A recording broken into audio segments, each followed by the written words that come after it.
Dans une petite ville tranquille, vivait une jeune femme nommée Hawa, connue pour sa gentillesse et sa douceur.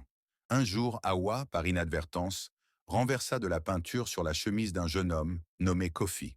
Kofi était connu pour son tempérament explosif, et ce jour-là, il ne fit pas exception. En voyant sa chemise tachée, Kofi sentit la colère monter en lui comme un feu incontrôlable. Sans réfléchir, il gifla Hawa violemment. Les témoins de la scène, choqués, tentèrent de calmer Kofi, mais il était déjà trop tard. Hawa, sous le choc de la violence et de l'humiliation, s'évanouit et tomba lourdement au sol. Kofi, réalisant trop tard la gravité de son acte, tenta de la réveiller, mais Hawa resta inconsciente. Elle fut transportée d'urgence à l'hôpital, où les médecins découvrirent qu'elle avait subi une grave commotion cérébrale et des blessures au visage. Les jours passaient, et Hawa restait dans le coma.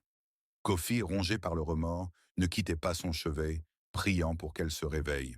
Les habitants de la ville, outrés par son acte, le rejetèrent et l'isolèrent. Kofi perdit ses amis, son travail et le respect de tous.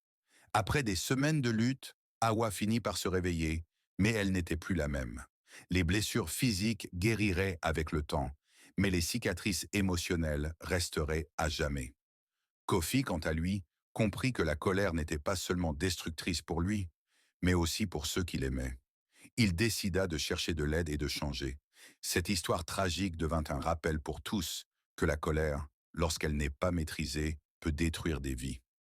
Hawa et Kofi servirent d'exemple vivant que la maîtrise de soi et le pardon étaient essentiels pour une coexistence pacifique.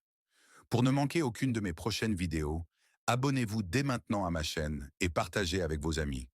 Cliquez sur le bouton d'abonnement et activez la cloche pour rester informé de toutes les nouveautés.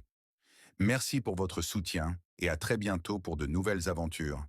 Emmanuel Creative Studio.